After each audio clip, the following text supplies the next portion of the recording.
Uma casa de ópera no meio da Amazônia no século XIX, com mármore vindo da Itália, ferro vindo da Escócia, telhas coloridas da França e pintura feitas por artistas europeus. Agora imagina fazer tudo isso em Manaus, em uma época que transportar qualquer material já era um desafio enorme. Parece roteiro de filme, mas essa é a história real do Teatro Amazonas. Só que tem uma coisa ainda mais impressionante do que a construção dele: o fato desse teatro continuar funcionando até hoje. Porque um edifício inaugurado em 1896 não sobrevive a mais de 120 anos apenas por ser bonito. Ele precisa ser restaurado, adaptado e atualizado sem perder a própria alma. E é aí que entra o ponto principal desse vídeo: o retrofit.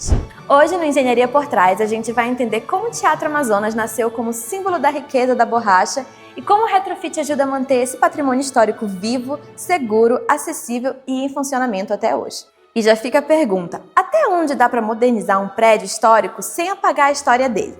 Para entender o Teatro Amazonas, a gente precisa voltar para o final do século XIX. Naquela época, Manaus vivia o auge do ciclo da borracha.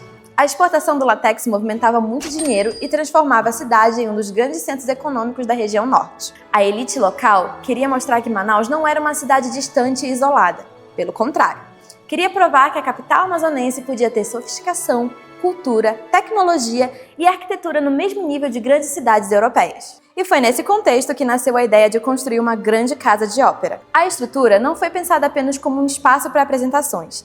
Ela foi criada como uma espécie de cartão de visita da cidade. Era uma forma de dizer: Manaus também faz parte do mundo moderno. Por isso, o edifício carregava uma função muito maior do que a cultural. Ele também representava poder econômico, ambição urbana e desejo de reconhecimento internacional. A construção do Teatro Amazonas foi um verdadeiro desafio de engenharia, logística e arquitetura. Estamos falando de um edifício monumental sendo erguido no coração da Amazônia, em uma época sem as facilidades de transportes, máquinas e infraestrutura que temos hoje. Grande parte dos materiais veio de fora do Brasil.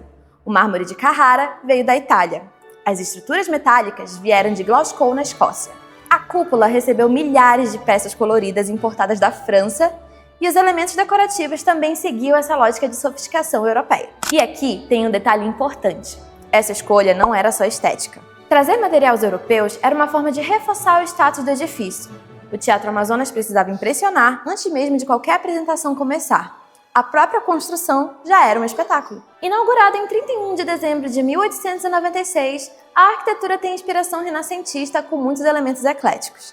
Na prática, isso significa uma mistura de referências clássicas, ornamentação rica, composição simétrica e muito cuidado com os detalhes. A cúpula é uma das partes mais famosas do edifício. Com suas peças coloridas nas cores da bandeira brasileira, ela virou um marco visual de Manaus. No interior da estrutura, a sala de espetáculos segue o modelo tradicional das grandes casas de ópera, com plateia a níveis de camarote. Esse formato não servia apenas para organizar o público, ele também fazia parte da experiência social da época. Estar no teatro era assistir ao espetáculo, mas também ser visto. Os detalhes internos reforçam essa grandiosidade. Lustres, pinturas, douramentos, madeira, ornamentos e espaços pensados para impressionar. O pano de boca, por exemplo, representa o encontro dos rios Negro e Solimões, conectado o edifício à identidade amazônica. Agora vem a parte que muita gente não pensa. É bonito olhar para o Teatro Amazonas e admirar a cúpula, os camarotes, as pinturas e os lustres.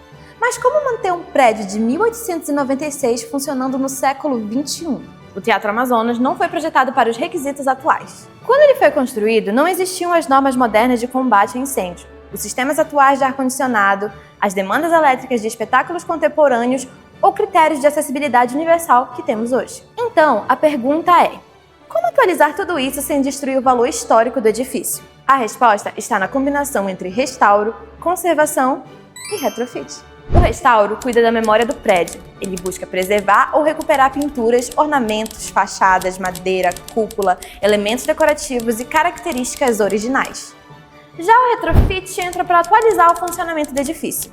Ele aparece na parte elétrica, na climatização, na segurança, na acessibilidade, na iluminação, na cobertura, na drenagem e nos sistemas técnicos que permitem ao teatro continuar em uso. Quando o público entra no Teatro Amazonas, a primeira coisa que precisa sentir é a atmosfera histórica do espaço. Os camarotes, o douramento, o teto pintado, a madeira, os lustres e toda aquela imponência do século XIX. Mas nos bastidores, o edifício precisa funcionar com sistemas modernos. Tem que ter energia adequada, climatização, iluminação funcional, segurança contra incêndio, acessibilidade e manutenção preventiva.